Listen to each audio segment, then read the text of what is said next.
Ces titres et bien d'autres à lire avec développement, images et vidéos à l'appui au www.cpam1410.com et n'oubliez pas de nous laisser vos commentaires. Merci. Ici Éric Giergal. Avec moi, vous écoutez CPAM, Radio Union à Montréal. Les dimanches d'Asma? Les dimanches d'Asma, c'est quoi? Qu'est-ce que ça mange en automne? Les dimanches d'Asma, un magazine sans prétention. Des infos parlées, de la musique, des analyses de l'actualité, des accords, des désaccords. Oh, rien de bien prétentieux, c'est Asma qui l'anime. Les dimanches, de 10 à 14 heures, votre rendez-vous chez vous sur le 14-10.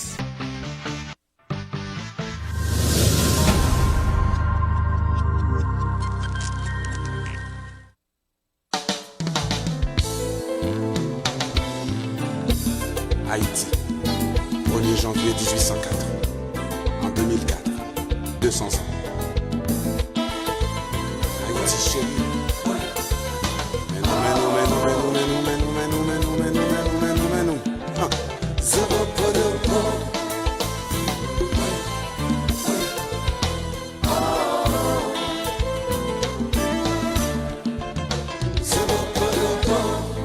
Nan pe am soleil levé chaque jour. C'est quand comme t'es dans le paradis, où j'en belle fleur dans mon blaye, dans que tout le monde qui vive là-dedans, il t'a une chance pour le décorer, avec pied coco et bol en mer, belle fleur poussée dans chaque saison, qui empêche le parti quitter. Haïti chérie, en avant tout me sorti la maman l'autre nourrit. Haïti chérie, pour bon Jean-Pierre Mango aussi en cap chanter. Haïti chérie. La moi blaye dans Cambou.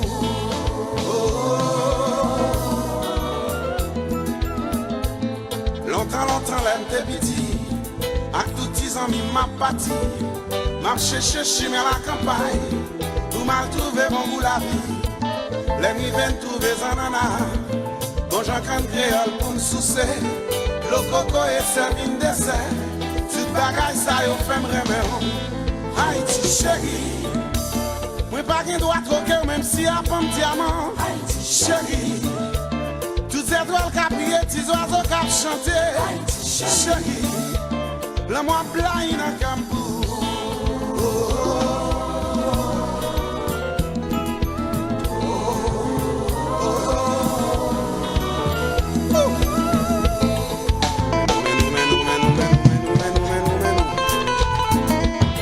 Il est exactement midi et 9 minutes.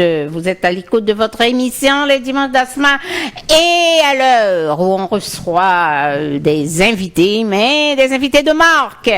Hein, depuis la reprise, Françoise, au mois de septembre, on n'a pas arrêté, n'est-ce pas? On a un défilé. Oui, on a un défilé. Hein?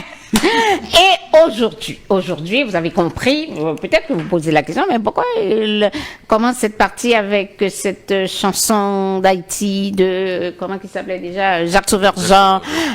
Eh bien, c'est parce que aujourd'hui, les Dimanches d'Asma reçoivent, l'émission Les Dimanches d'Asma reçoit pour vous Monsieur Franz Kirby Ozias. Quand vous entendez Ozias, vous voyez tout de suite la tante qui est une fidèle auditrice de CPAM. Il se lève avec CPAM, elle se lève avec CPAM et se couche. Quand elle se couche avec CPAM, je nomme Madame Ozias, à qui Françoise nous disons bon dimanche. Bon dimanche, Madame Ozias. Voilà. Alors, Monsieur Franz Kirby Ozias, qui nous a été présenté samedi au gala par sa tante, est étudiant finissant en médecine à l'Université Notre-Dame d'Haïti. Bienvenue à CPAM et bienvenue à l'émission Les Dimanches d'Asma. Merci beaucoup. Ça fait un plaisir d'être là, je vous le dis déjà. Alors, Monsieur Franz Kirby, Pourquoi je devais l'appeler Monsieur Franz France. Franz, Ah ouais, c'est un petit jeune. Ça On, marche. on lui dit peut-être même souvent fanfan, mais c'est France. C'est Franz. Il y en a tellement des fanfans, là, ça suffit. Non, ça suffit les fanfans. Bon. Alors, parce qu'on risque de les confondre avec des fanfaroles. là. Ouais. Bon. Alors, Franz, tu as quitté Haïti. Mais tu as quitté Haïti. Tu es parmi nous ici, Oui. à Montréal. Depuis quand? Ah, depuis le 24 août. Ok, très récent. Ah ouais, très récemment. Mhm. Mais vous vivez en Haïti. Oui, je vis en Haïti. En Haïti. Parlez-nous de vous, jeunes, qui vivez en Haïti en 2022. Ok. Moi-même, jeune qui vit en Haïti en 2022, bon, je vis comme c'est comme il y a tout un stress à chaque jour. C'est comme je me lève pour aller faire comme pour aller travailler, pour aller étudier, pour aller à l'université, mais ça ne va pas vraiment. Donc il y a tout un bagage de stress qu'on mène avec nous à chaque fois. Il y a quand on marche dans la rue, c'est pas vraiment comme on nous voit, mais on c'est comme on n'existe pas. C'est comme on est là, on vit, mais on respire, mais ça ne va pas vraiment. Ça ne va pas. Parce qu'il y a tant de choses qui ne vont pas en Haïti. Donc, on est jeune, mais on réfléchit à des choses, on essaie de mettre en place des choses. Comme moi, j'ai fait mes études classiques au Collège Notre-Dame du Cap-Haïtien, du Perpétuel Secours, du Cap-Haïtien. Ben, j'ai été dans la troupe théâtrale de mon école, j'ai été dans la FAFA, j'ai été dans le groupe MEJ, j'ai toujours été dans les comités de classe, dans le comité central, tout et tout, je me donnais à fond pour tout organiser. C'était bien, j'avais beaucoup de talent, on me félicitait à chaque fois. Je me donnais, et en plus, après avoir terminé, quand j'ai été en médecine, j'ai toujours continué à faire du théâtre. À jouer de la musique aussi, à me donner. Parce que je faisais partie d'un groupe qu'on appelait Combitaille, qui s'appelle toujours Combitaille, pas qu'on appelait. Ça, c'est toujours là. Un groupe de jeunes, il y avait des élèves de Saint-Luc-Gonzague, Moïse Joseph, tout et tout, Maurice, tout ça, Kabiche. Donc, on était là, on essayait de voir comment on pouvait aider Haïti à sortir de là. On avait des cercles littéraires, tout et tout. On pratiquait du théâtre. Il y avait Albert Badio, Sabine, il y avait des filles, il y avait Shemna Basile, elle qui est notre metteur en scène. Donc, on a tout fait, on a été à l'Alliance française, on se donnait pour y vivre, pour rester en Haïti, parce qu'on aime Haïti. Alors, Françoise, je t'arrête là, Franz. Vous êtes entrée en médecine autour de 2015-2016? C'est 2014. 2014? Ok, bon. Alors, 2014, Haïti n'était pas rendu où est-ce qu'elle est rendue aujourd'hui. Hein? Puis, je peux comprendre un jeune qui termine ses études classiques et qui a cette ambition et qui s'en va en médecine. Oui. OK? Ça, en 2014, je peux le comprendre. Ouais. Mais continuer jusqu'à terminer ses études en médecine. Parce que présentement, vous êtes parce que je viens de terminer avec mon internat, qui était la dernière année. Donc, c'est ça. Donc là, je vais faire ma résidence. Ta résidence? Donc, c'est ça. OK. Mais avec l'état du pays actuel, votre motivation, vous la prenez où? Ma motivation, je la prends en moi. Spécialement parce que moi-même, je suis une personne qui est forte, je peux le dire, parce que je suis forte. Alors, une personne qui est forte, je peux le dire. Donc, c'est avec moi-même, quand j'ai des problèmes, ça m'aide à avancer parce que moi-même, je vais rechercher toujours à avoir des solutions à mes problèmes parce que ça va m'encourager plus à donner le plus de moi-même pour y arriver à ce que je veux. Moi-même, c'est ça, c'est ma motivation, je peux dire encore, c'est ma famille, ma famille, parce que ma mère, elle est juge, donc mon père, elle est businessman, donc si mes frères et sœurs, mes frères et ma petite sœur, parce que si ils représentent comme la motivation que j'ai, parce que moi-même je veux les aider à sortir pas à sortir du pays, mais à y rester, ben y vivre mieux. Parce que c'est notre pays, on est haïtiens quand même, hein. Je suis d'accord. Oui, Françoise. De ce que j'entends, de ce que je vois, déjà, moi, ma route, ça m'interpelle également, parce que quelqu'un qui fait du théâtre et moi qui suis dans le théâtre, alors là, c'est quelque chose qui me touche, mais c'est surtout faire du théâtre et étudier en même temps. Ouais. Les études, la priorité. Mais lorsque tu dis donc que tu as les ressources à l'intérieur de toi, Ouais. les ressources à l'intérieur de toi, et puis, bon, issu également d'une famille qui permet d'avoir les ressources pour aller étudier, c'est également deux choses qui sont à considérer. Mais tes ressources, au fond de toi, je te dis chapeau. Je te dis chapeau parce que tu dois, je pense, par rapport à des gens qui se lamenteront sur leur triste sort, et ça, je parle de la communauté haïtienne en général, les ressources que chaque individu haïtien et haïtienne du pays, vivant au pays, a, je leur tire mon chapeau à tous, parce que je dis, plus d'un aurait pris la poudre d'escampette. Ouais, il faut être très courageux. Il faut être courageux et fort. Ouais, parce que nous-mêmes, sans vous couper, donc nous-mêmes, au cours de mon internat, on était comme 120, on était 90 étudiants comme dans la promotion, mais tout, on était chacun comme, on se demandait qu'est-ce qui se passait, qu'est-ce qu'on va faire, parce que on nous paie pas, comme, c'est comme on n'a rien, on est en train de terminer avec nos études, mais qu'est-ce qu'on va faire? On peut pas continuer à demander à nos parents de nous aider, de nous donner de l'argent. Non, il faut faire quelque chose. On a terminé quand même, hein. Mais et ensuite pour y aller, donc pour aller faire des stages, donc il y avait toujours soit des embuscades, soit il y avait des grèves. Donc nous-mêmes, on était supposés avancer, travailler à l'hôpital, faire des gardes, rester donner. Ouais, c'est ça. Mais encore, je peux dire que ce qui me motive encore, c'est j'aime cuisiner, je vous le dis déjà. Je cuisine, je danse. Mon Dieu, c'est presque à mettre sur le catalogue. Ouais. Ça, j'aime. La cuisine, ça m'aide à évacuer. Oui, le stress, ça m'aide à. Je suis relax comme quand je cuisine. C'est bon. C'est ça pour moi donc qui va m'aider à vaincre qui me motive et va m'aider à vaincre le stress que j'éprouve à chaque fois.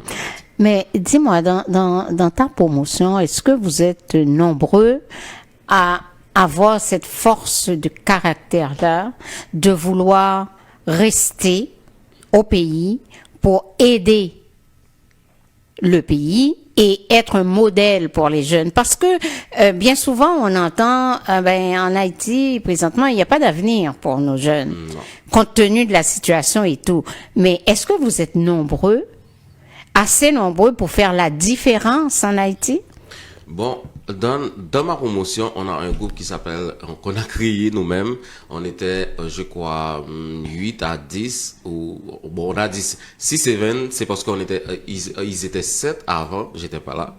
Donc, ils ont ajouté des gens, comme parmi lesquels moi. Donc, on appelle le groupe 6 et 20 et plus maintenant dans la promotion. Donc, là, on a un groupe comme, on cherche toujours, il y en a beaucoup. Je ne dis pas qu'ils vont rester pour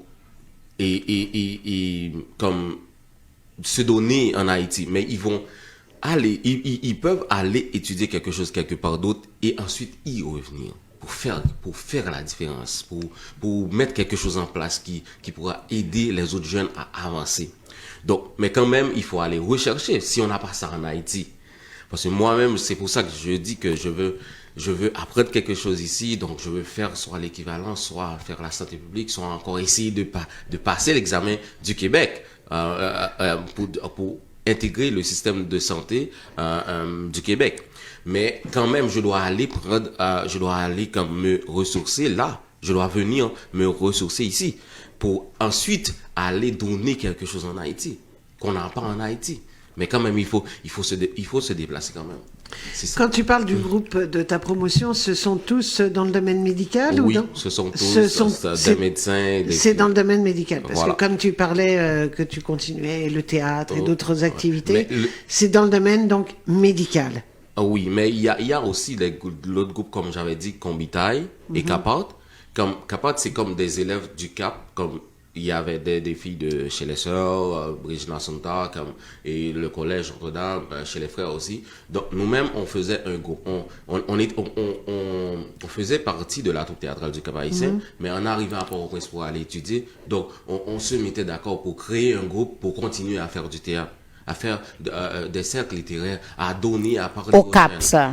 On Non. était Oh, au à Cap. Port- Mais oui. Du Cap, ils sont allés à À Port-au-Prince. Et ce groupe-là, vous l'avez créé à Port-au-Prince. Voilà. OK. C'est Shibna Basile elle, c'est une grande femme, elle a pensé à tout, hein.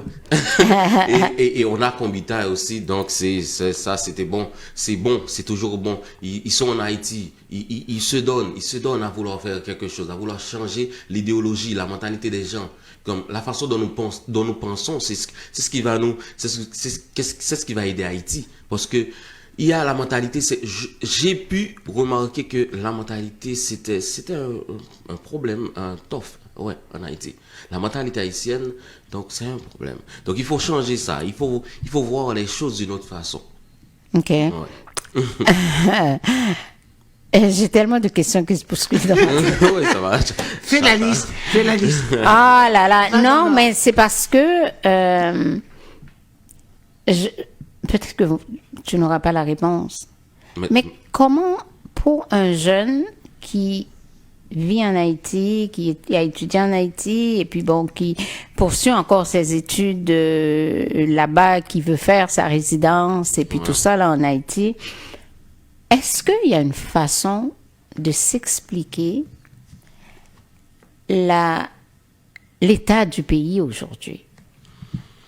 Est-ce que vous avez, en tant que jeune qui formait un groupe et tout, pour aider Haïti, avez-vous creusé pour comprendre pourquoi et comment Haïti en est arrivé là? C'est ça, on a fait ça. Ok. Dans Combitaille, on faisait ça chaque Mais c'est quoi vous êtes arrivé à quoi? Donc, Comme conclusion. Oui. Ou si pas comme conclusion, comme, je dirais, comme idée. Oui. voilà. Donc, à chaque fois, on a commencé à faire ça. Il y avait comme chaque dimanche, je pouvais vous dire qu'on se rencontrait. Donc, c'est comme un cercle littéraire. On se parlait en groupe. On se rencontrait quelque part. Donc, on faisait comme une réunion. Donc, toutes les gens, comme toutes les personnes se parlaient, comme on se parlait à nous. Et ensuite, on a commencé à voir d'autres gens qui venaient. D'autres jeunes, comme si d'autres jeunes qui s'intéressaient à nous, qui venaient pour nous écouter parler, pour essayer de changer aussi. Parce qu'ils se sentaient comme bien avec nous. Donc, on a commencé, mais il s'est passé quelque chose parce que avec l'état du pays, donc les gens ne pouvaient pas sortir. On n'avait pas demandé aux gens de sortir. Ouais, on pouvait faire ça par Internet, mais il y a toujours des problèmes d'Internet. Il n'y a pas d'argent. Comme les jeunes, comme ils n'ont pas d'argent pour faire un plan, pour pouvoir écouter. Ils sont pas assez motivés encore parce qu'il y avait trop de choses qui se passaient en même temps en Haïti. Il y avait toujours des embuscades, comme tu pouvais sortir, tu pouvais te dire que aujourd'hui je vais tel ou tel dans tel ou tel lieu. Mais tu ne pouvais pas y aller parce que il y avait quelque chose, il y avait des embuscades, il y avait des Problèmes de sécurité. enflammés, il y avait tout, oui. On avait kidnappé tel gens, le kidnapping encore, c'est le fléau. Donc, vous n'avez pu jamais vraiment approfondir Voilà. pour comprendre comment est-ce que le pays est arrivé là où il est aujourd'hui. On a approfondi entre nous, mais on n'a pas transmis ça aux OK, autres mais c'est personnes. quoi la conclusion, ou comme disait Françoise, la réflexion qui est sortie de ce groupe restreint? Parce que moi, je veux comprendre. Voilà, c'est pour ça que je vous ai dit tantôt qu'il faudrait qu'on change notre mentalité. On a pu remarquer que c'était là le problème. Tout d'abord, c'était le premier problème, c'était ça, la façon dont nous pensons en Haïti. Mais nous pensons comment? Nous pensons comme il faut, on ne veut pas vraiment aider l'autre. Je ne sais pas si vous remarquez quand vous venez, quand vous rentrez en Haïti, si moi-même je cuisine, elle-même Françoise, elle cuisine aussi. Donc elle-même, on va dire qu'elle est haïtienne. Donc, Elle est haïtienne. De quoi vous parlez, on va dire. Elle parle pas créole couramment, mais elle est haïtienne, Françoise. C'est bien d'entendre ça. Ouais. Donc, oui, on est haïtien, mais on habite le même quartier. Moi-même, je vais ouvrir un restaurant. Toi aussi. On va pas se mettre ensemble. Chacun va faire sa chose. Tu vas faire de la concurrence. Voilà. Vous êtes plus sur la concurrence que sur mettre les idées en place ensemble. Voilà, on va essayer de bloquer l'autre. C'est ça le problème. Il faut se mettre ensemble pour avancer. Non pas bloquer l'autre, mais avancer ensemble. Ouais. Bon, ok. Ben, je dirais que moi, je rejoins un petit peu ce qu'il disait, parce que c'est toujours pareil, et là, c'est peut-être pas spécifique à Haïti, mais il y a toujours de bonnes idées, des idées communes. La seule chose qu'il y a, c'est que chacun essaie de tirer Exact. Son profit à lui-même, non. La couvercle sur son bord. Ouais, c'est pas ça. Voilà, et je crois que les idées sont là, mais après, il y a l'action. Oui. Des idées, il faut passer à l'action. Et l'action, par le biais, comme tu disais, de problèmes de sécurité, problèmes de déplacement, problèmes d'argent, problèmes je dirais, même de ravitaillement d'essence, etc., pour aller ou se faire soigner ou aller assister à une réunion. Bon, ce sont des choses qui sont là et que si chacun n'a pas la même force, au fond de lui, le groupe, c'est là qu'il risque d'être un petit peu dissous. Oui. Maintenant, France, moi honnêtement là, quand j'écoute, parce que j'ai décidé de faire un blackout sur un blackout complet là, sur les nouvelles qui m'arrivent d'Haïti, parce que je trouve que c'est pas normal, Et moi, des fois, j'essaye de comprendre une journée chez un Haïtien en Haïti actuellement. Ça a l'air de quoi? Parce que l'Haïtien, puis je parle pas de ceux qui sont en hauteur, je parle du vrai Haïtien. Du vrai Haïtien, monsieur, madame, tout le monde, qui se lève là, puis qui a des enfants. Et qui ne peut même pas sortir pour aller chercher à manger pour ses enfants, cet Haïtien. Sa journée se résume à quoi? À rester dans la maison, assis, et puis à regarder les enfants qui ont faim, puis ils n'osent pas sortir en tant que l'homme de la maison parce qu'ils risquent de se faire kidnapper, parce qu'ils risquent de se faire tuer, parce qu'il y a des balles perdues qui peuvent arriver et tout, là. Et on va parler de l'Haïtien comme étant résilient, un mot que je déteste à mort. Moi aussi. Comme un homme, quelqu'un de résilient. Mais quand on voit quelqu'un vivre comme ça, dans une situation comme ça, et ça n'a pas commencé hier, ça fait des années que c'est comme ça, ça s'empire de jour en jour, mais ça fait des années que c'est comme ça. Comment se fait-il que les Haïtiens restent encore debout à vivre dans une situation comme ça? Est-ce que ça veut dire que l'Haïtien n'a pas le cœur comme tous les autres humains? Est-ce que ça veut dire que l'Haïtien n'a pas un estomac qui demande à manger et si on ne lui donne pas à manger, il va craquer? Comment est-ce qu'on peut expliquer la ténacité de cet être qu'on appelle Haïtien? Voilà, donc moi-même, je vais me prendre en exemple de quelque chose, parce que moi-même, donc l'internat, c'est 12 mois. Donc on devait faire 8 mois à Hinche, à l'hôpital Sainte-Thérèse de Hinche, et passer 4 mois à Port-au-Prince. Oui. Non, on devait faire, 10 mois à Hinche, et passer 2 mois à Port-au-Prince. Comme j'ai passé, quand j'ai terminé avec mes 10 mois à Inch, j'ai été comme retourné à Port-au-Prince pour passer mes 2 mois. Donc, arrivé à Port-au-Prince, comme ma maman m'a appelé, elle m'a dit, ben, oui, tu es retourné à Port-au-Prince, mais comment tu vas faire? Comment tu vas faire? Est-ce que tu n'as pas peur? T'es brave? Mais je devais aller pour faire le reste de mon internat. Je devais comme prendre mon courage à 2 mains et avancer. Donc, là, quand je suis arrivé à Port-au-Prince, donc je me dis, bon, t'es stressé, Ozias, t'es stressé, Kirby, mais tu vas le faire. Tu vas le faire, tu vas sortir chaque jour, tu vas prier. D'ailleurs, comme je suis protestant, donc je prie avant de sortir, je prie avant de rentrer, je prie pendant que je suis dans la rue. Donc, mais j'étais comme stressé. Je me demandais, à chaque matin, je me dis, bon, ok, c'est comme dans un combat. On se réveille et on se dit que bon, on y va. Ça va, on va se battre pour passer la journée, pour passer les 24 heures. Mais on ne sait pas si on va passer les autres 24 heures de demain. Mais on se bat pour essayer de voir aujourd'hui, pour essayer de tout régler aujourd'hui. Donc, je me rendais en stage à l'hôpital Sanatorium. Carrefour-Feuille, donc une zone rouge. Hein. Ben, je me résignais. Tu te stimulais. Voilà.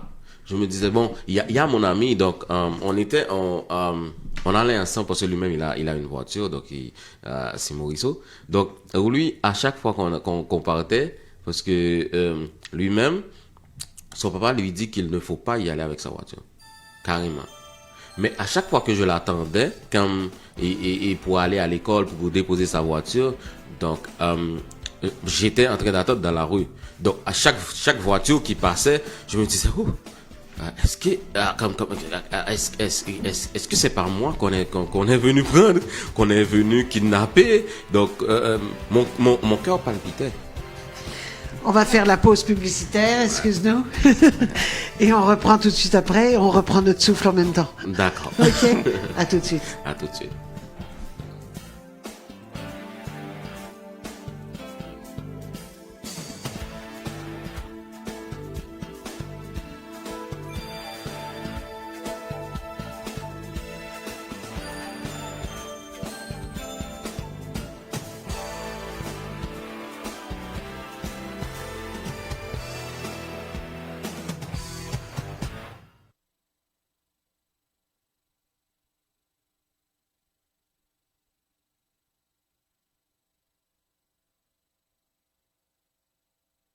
Au prochain tirage du Loto 649, le gros lot de la boule d'or sera à 32 millions. Ouais, ça brasse dans le boulier.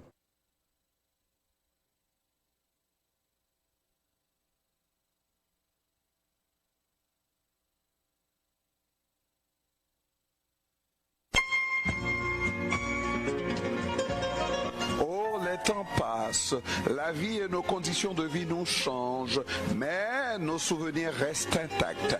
Tous les dimanches de 22h à minuit, Asma Heurtelou vous présente sur CPAM Souvenirs, Souvenirs. Les mélodies, les ballades, les hits de nos années de jeunesse suivent à un rythme effréné à cette émission et personne n'a le droit de nous déranger à ces rendez-vous privilégiés avec notre passé, notre histoire de vie. Cependant, il nous arrive de temps en temps que perdus dans nos souvenirs, nos paupières s'alourdissent et que... Rien de bien grave puisque tous les matins, entre 3 et 5 heures, il y aura une reprise de Souvenirs, Souvenirs. Dites-le à tous, les souvenirs ont la vie dure à CPAM, votre radio. Je caresse du bout de mes rêves, du bout de mes doigts, je dessine un secret. Au prochain tirage du Loto 649, le gros lot de la boule d'or sera à 32 millions. Ouais, ça va.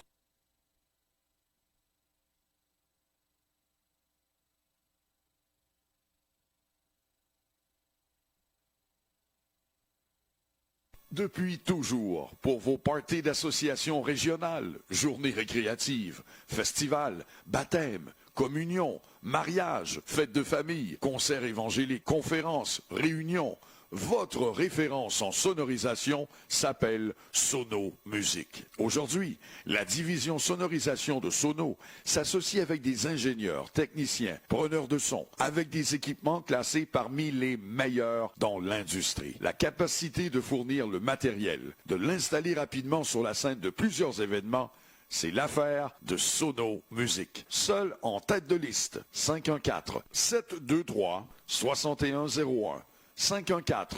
514-723-6101. Vous êtes âgé entre 17 et 30 ans?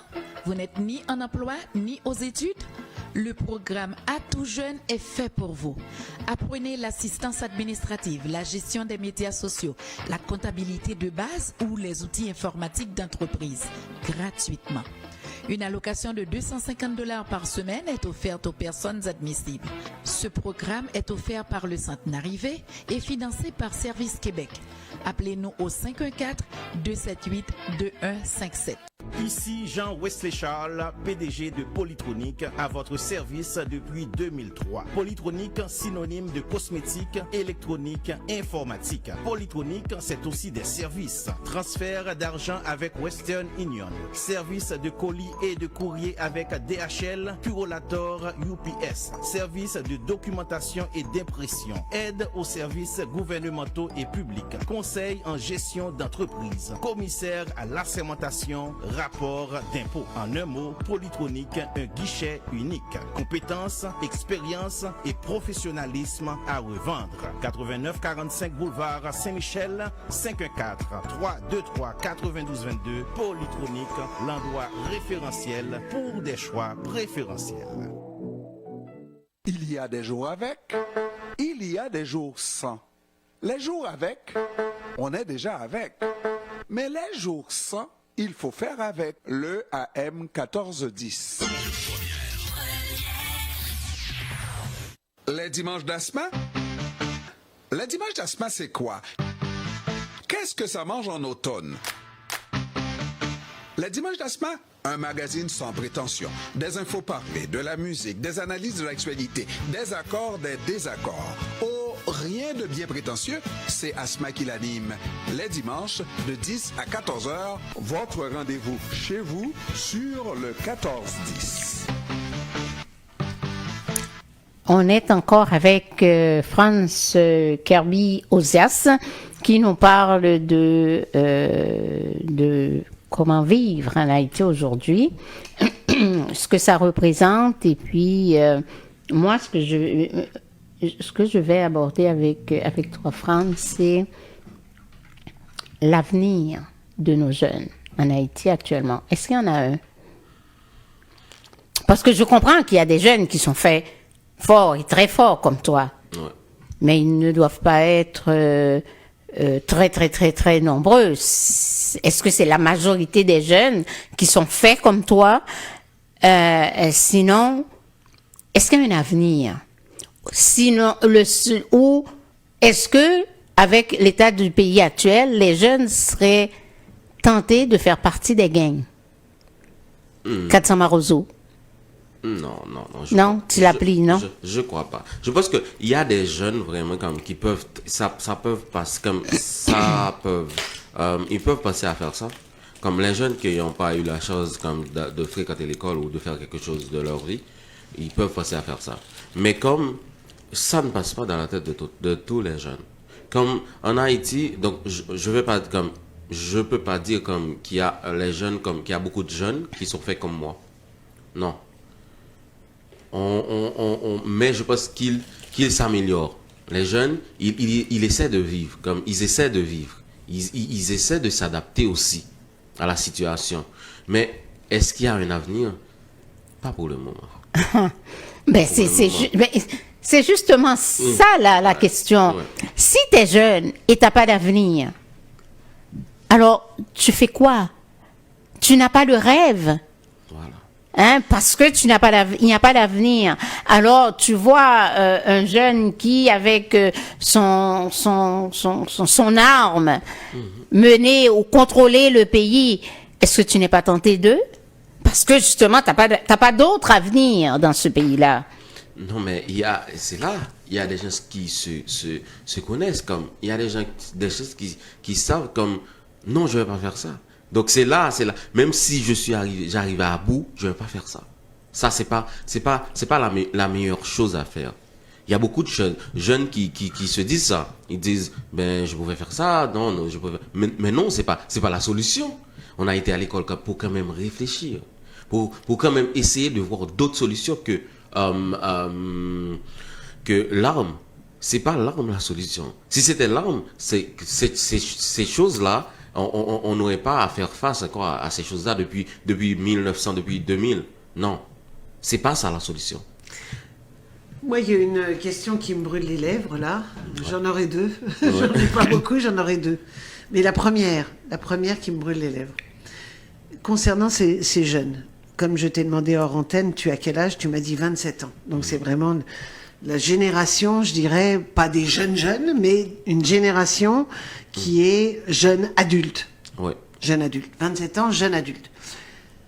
Par rapport à vos politiciens,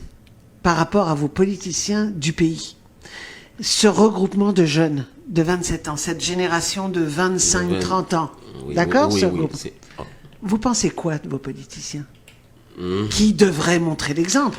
Mais vous en pensez quoi? Je vais vous dire ça sincèrement. Oui. C'est comme j'attendais cette question. Je pense qu'ils ne peuvent pas. Ils ne peuvent pas. Ou ils ne veulent pas. Oui, c'était... Tu m'as retiré. C'est ça. Ils ne veulent pas. Voilà. Ils ne veulent Parce pas. que si tu ne peux pas, puis tu es conscient que tu ne peux pas, oui. tu te retires. Voilà. Hein? Donc, Bon. Ils ne veulent pas nous aider. Ils ne veulent pas. C'est tout. Ils ont, comme tout se passe, ils voient tout ce qui se passe. Ils sont, ceux qui, je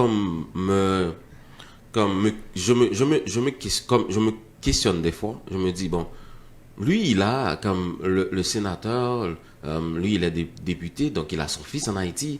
Il a sa fille là, qui vit. Mais pourquoi il fait pas quelque chose?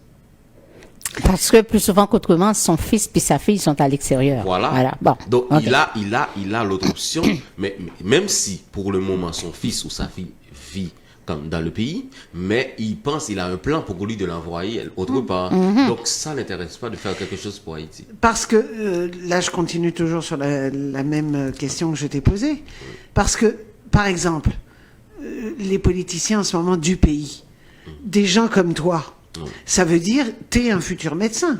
Oui. Il y a un futur ingénieur. C'est pas comme de les former, de dire ils ont 18 ans et puis ils doivent faire 1, 2, 3, 10 ans d'études avant. Là, ça y est, t'es sortant. T'es là. Oui. T'es de la chair fraîche, comme on dit, pour œuvrer dans le pays. Comme doit y avoir des ingénieurs, comme doit y avoir, je dirais, des administrateurs. Dans tous les domaines, ou même s'occuper du tourisme, parce que moi, le tourisme avec Haïti me tient énormément à cœur, et j'en connais. Je fais un petit salut à Orlando, qui justement a fait ses études hors pays, et est revenu au pays, et qui travaille. Mais ces gens-là, donc, comme tu disais, Asma, ne veulent pas. C'est-à-dire qu'ils ne veulent pas que les jeunes prennent la relève? Bon, je pense qu'ils ne veulent pas. Parce que même, j'avais pris, l'autre jour, comme j'étais en train de parler à un ami, je lui dis, bon, tu vas voir ici, comme un professeur, un enseignant ici, comme s'il remarque dans sa salle de classe qu'il y a un élève qui est calé dans la matière qu'il lui donne, comme qu'il enseigne, donc il va le mettre, comme il va prendre comme cet élève, comme s'il va dire, bon, peut-être que lui, il pourra me remplacer à l'avenir. Parce qu'il est bon. Mais en Haïti, il n'y a pas ça. Tu fais des efforts, tu peux avoir la moyenne 90, comme tu es brillant en salle, tu es brillant même dans l'université. J'ai pu remarquer ça. Il y a des élèves qui sont vraiment calés, comme ils sont vraiment forts, ils sont vraiment bons. Donc, mais le prof, lui, il ne dit pas qu'il va, comme lui, il pourra me remplacer à l'avenir. il pourra faire mon cours. Il est plutôt une menace pour le prof. Voilà. C'est comme lui, il va essayer il va essayer de bloquer l'étudiant. Non, mais tu dois l'aider. Parce que tu ne seras pas là toute la vie. Tu ne seras pas là éternellement. Et comme tu disais tout à l'heure, c'est vrai que la mentalité, en fin de compte, le prof pourrait être le mentor de ses étudiants, alors qu'en fin de compte, ce n'est pas le cas. Il ne veut pas que l'élève dépasse le maître. Voilà. Non, oui, c'est ça. L'élève doit dépasser le maître. Ben, il n'est pas à la bonne place, Françoise. Le prof n'est pas à la bonne place. Pas du tout. Mais il y en a beaucoup des comme ça qui ne veulent pas que la relève soit assurée. Parce que, qu'on le veuille ou non, je pourrais largement être ta mère, mais c'est vrai qu'à un moment donné, pour moi, la relève doit être assurée. Oui. Je suis pas éternelle. Voilà, ce sera pas par toi, maman. Mais non. Mais ce sera par moi. Oui, tout à fait. Et la deuxième question, excuse-moi Asma, dans la deuxième. Quand vous faites vos réunions, et là c'est peut-être un peu brutal ce que je veux dire, même si tu as parlé de non-violence, etc., de ne pas prendre les armes, j'essaie je dirais d'amener les choses doucement. Mais les jeunes étudiants, vous avez jamais pensé à la révolution? Oui, on a pensé à la révolution. On a pensé à ça. Mais pas obligatoirement avec des armes, parce que c'est vrai. Mais maintenant, c'est la mode. Je vais te dire, je suis d'une génération, et j'étais pourtant jeune, j'en faisais pas partie, mais je suis d'une génération qui a vécu la révolution étudiante en mai 68. Voilà. Donc on n'est pas du tout de la même époque. On ne peut pas comparer. Ils ont dépavé les rues, etc. À Port-au-Prince, il n'y a pas de rue pavée. Enfin, j'ai il y a déjà une rue qui s'appelait rue pavée, François. Oui, tout à fait. J'ai le souvenir d'un samba où d'un seul coup, le tap-tap se trémousse un petit peu. Ouais, mais c'est pas suffisant. Mais c'est même pas ça. Mais il y a des révolutions qui, je dirais, sont passées les unes derrière les autres dans d'autres pays ou dans d'autres manières de faire. Mais je me dis toujours, est-ce que les étudiants, même avec la crainte des armes, même avec la crainte de la violence, même avec la crainte du kidnapping, etc. Mais comme on dit, nous sommes 5, ils sont 100, encerclons-les, mais il y a l'inverse. Je dirais qu'il y a l'union, et ça c'est l'union qui fait la force. Oui. C'est votre devise. Oui, Est-ce que cette population étudiante, ce regroupement d'étudiants, ne pourrait pas, ou est-ce que c'est parce qu'il y a un manque de leader pour une révolution? Mais on a pensé à la révolution. C'est la non-violence. On va pas faire, on n'aime pas la violence. Mais on a pensé à la non-violence comme parler aux gens, parler aux responsables de notre université, comme il y avait quelque chose pour l'internat, comme je peux souligner. Donc, lorsqu'on devait aller en internat, donc il y avait quelque chose comme on ne savait pas à quel hôpital, les responsables ne savaient pas à quel hôpital ils allaient nous envoyer pour faire notre internat. Ce qu'on devait être en mesure de savoir au même moment. Mais qu'est-ce qu'on a fait? On a dit qu'il faut que les responsables nous disent où on va faire notre internat. Mais on a bloqué l'université. On a bloqué l'université, mais on ne faisait pas, il n'y avait pas de violence, il n'y avait pas tout et tout, on bloquait, on empêchait les gens de rentrer, mais pas en se bagarrant. Non, mais c'est une manière de manifester. Oui, on dit non. On avait des pancartes et on dit non. Ouais. Mais ça, Franz Kerby, c'est à un niveau, exemple, qui concerne la cohorte sortante, si on veut, qui devait aller pour son internat. Oui. Mais la révolution que Françoise parle, c'est plutôt la révolution à l'échelle du pays. Oui. Hein? À l'échelle du pays. Mais pour ça prend des leaders, non?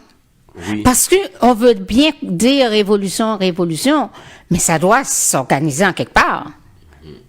Hein, ça doit circuler en quelque part. Ça doit commencer par conscientiser la population étudiante, parce que les victimes, les vrais, c'est vous. Oui. C'est la population étudiante. Les députés, les sénateurs, les premiers ministres et tout ça là, ça c'est, quant à moi, ça doit faire partie du passé. Oui. Ça doit faire partie du passé, d'autant plus s'il n'apporte absolument rien à ce pays-là.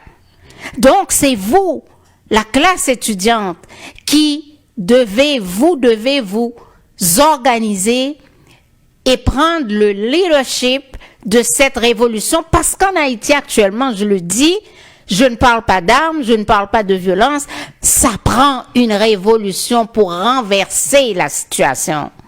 Il y a des manifestations, oui, mais les manifestations qu'on voit, ce sont les mêmes politiciens qui sont en tête de ces manifestations, et puis c'est du copier-coller.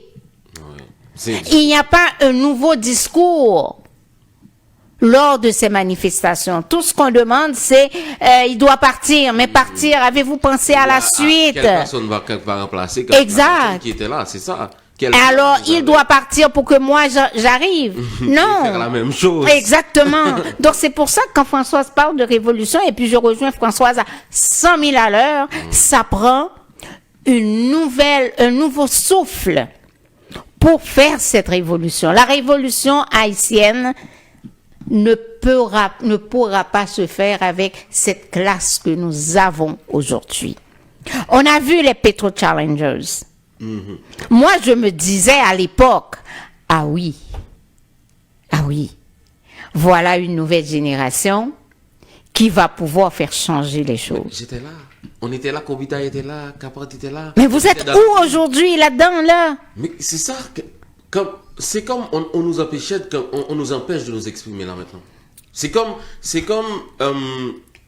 bon, ce qui arrive aussi, c'est que comme tu es stressé, tu ne peux pas sortir vraiment, parce qu'à ce moment-là, on pouvait quand même bouger un peu, sortir un peu, comme c'est aller trouver les autres, parler aux gens. Mais là, on peut pas. Tu vas appeler un jeune, tu vas lui dire, ah bon, on va sortir, on va aller comme protester, ou encore, on va faire un plan. Mais lui, il pense pas à ça pour le moment, parce qu'il pense à ses études, son avenir. Il ne voit pas son avenir là pour le moment.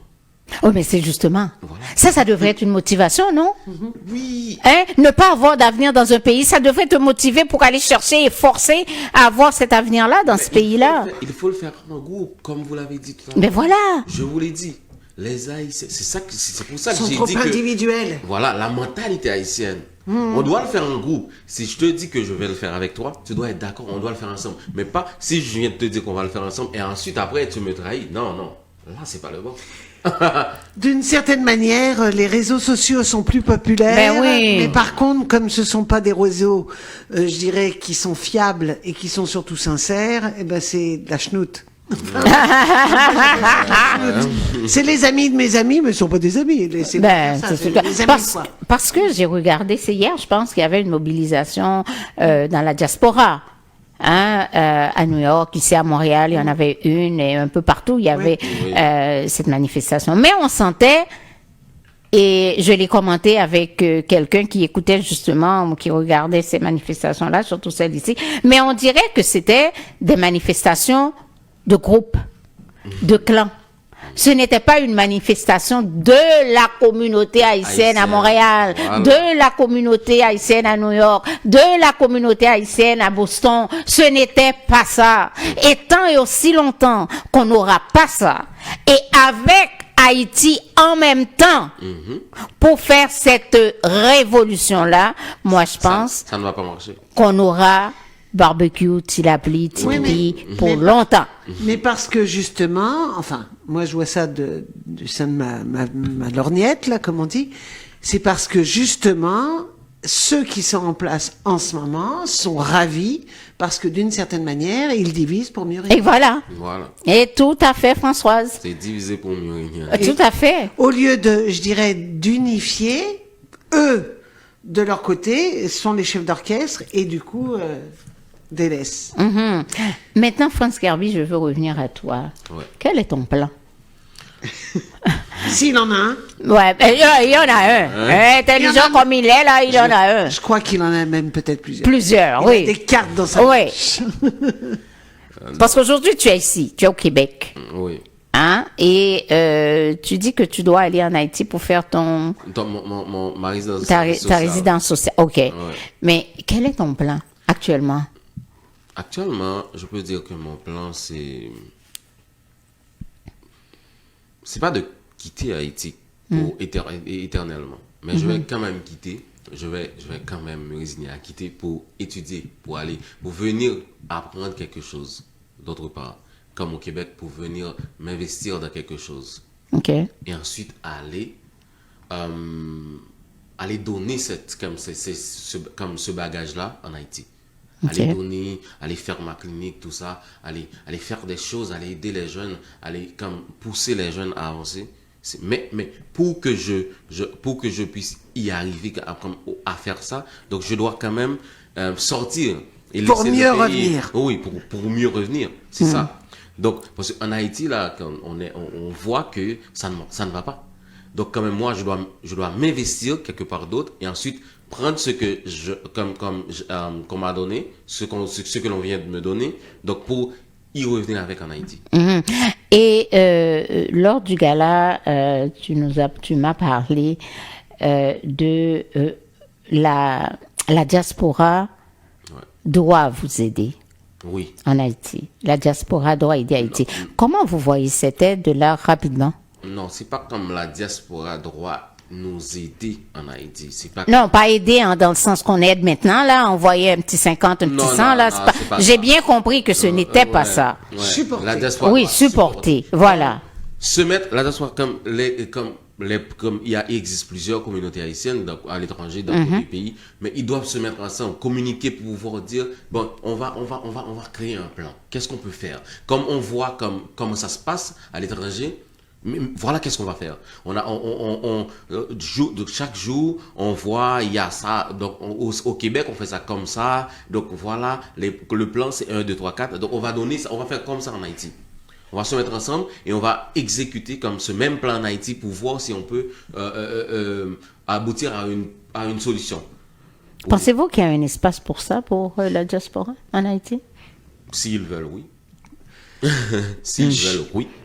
Je suis d'accord avec ce qu'il vient de dire, s'ils veulent, oui, parce que j'allais le dire, parce qu'il y en a beaucoup, encore une fois, qui ont quitté, et moi c'est ce que j'appréhenderais, qui ont quitté, qui envisageaient de revenir, mais qui ne sont jamais revenus. Et voilà. Qui ont sorti toute la famille, parce que lui, de son côté, si j'ai bien compris encore une fois, il a de la famille, il a des parents, il a des frères et sœurs qui sont au pays. Voilà. C'est pas comme certains qui ont d'abord sorti les jeunes pour aller faire leurs études ailleurs, qui d'un seul coup, eux aussi sont sortis, et puis, même s'ils envisageaient de revenir, ne sont pas, non. Jamais. Non. Et ça repousse à des années, des dizaines d'années, même des fois. Oui. Bon. Mais là, l'espoir est bon. Enfin, je dirais que l'idée est bonne. Oui. De faire un appel du pied à la diaspora en disant... vous avez appris dans, je sais pas, l'agriculture, telle méthode, ou vous avez appris dans le domaine de la santé ou de l'éducation, parce qu'il y a des réformes aussi à faire dans le domaine de l'éducation. Et ben là, ce serait peut-être temps, de retourner et de dire, tiens, peut-être on va aller aider. Oui. Même si pas y vivre tout le temps, mais aider à soutenir et à relever. Même à distance, on peut aider. Comme venir rentrer, créer un groupe. Ça va, ils ont le bagage, comme s'ils ont tout. On a donné une formation, ils savent comment faire, mais à distance, la personne peut toujours diriger ce groupe. Hein. Mais le message va être comme, il faut donner, le message va être donné, le message va être transmis quand même, hein, avec ce groupe qu'on a formé. Mais il y a des organismes comme ça qui le font, je pense à un organisme, à moins que je me trompe, le YMCA, il n'y a pas un regroupement comme ça qui fait ce genre de choses, mais j'en entends plus trop parler, ou à moins que je ne suis même pas au courant. D'accord. D'accord. Parce qu'il me semblait, là, d'un seul coup, là, qu'il y avait ce genre de choses. Mais c'est peut-être moi qui fais erreur. Bon. Alors, France, c'était très intéressant. Malheureusement, le temps... oui. Le temps file. Le temps file quand on est dans bonne compagnie. Et, en tout cas, moi, je te souhaite toutes les chances. Merci bonne chance de réussir ton plan, mais surtout ton retour en Haïti. Parce que moi, chaque fois que quelqu'un de bien formé comme toi quitte Haïti, ça me fait mal.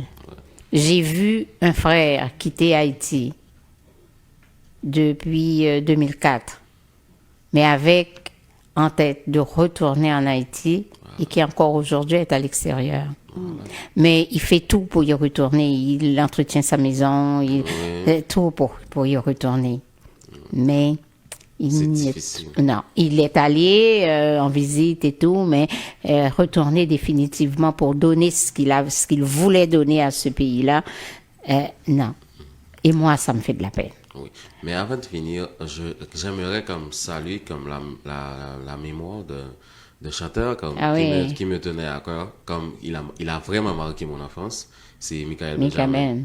Ça m'a fait comme ça, j'étais vraiment triste comme parce que lui-même il a créé comme des morceaux comme au parti qui t'aime, comme Noël Tristesse, c'était ces morceaux-là, ils ont marqué mon enfance. Donc j'ai été vraiment triste et ça m'a fait du mal de le voir partir comme ça. Donc à la suite d'un arrêt cardiaque, donc je salue comme tout le travail qu'il avait fait avant, mais il était bon. Ah oui, il était bon. Et pour poursuivre, avant qu'on me chasse pour la pause, pour poursuivre, moi je demanderais aux gens d'arrêter de spéculer sur la mort de Mika Ben. Arrêtez. Il invente toutes sortes de choses pour dire mais ça la suite. Arrêtez. Vous ne le ferez pas revivre. Non. Arrêtez, mais laissez-le tranquille. Il est mort, il ne devrait pas être mort, mais il est décédé. Vivez votre peine, mais laissez-le tranquille. Si la famille décide de faire une autopsie, elle la fera. On verra. Et elle communiquera les raisons de son décès.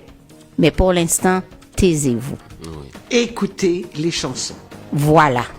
Rendez-lui hommage. C'est ça. Il le mérite. Merci, bien. Il le mérite. Oui. Merci beaucoup, France. Merci infiniment, très intéressant.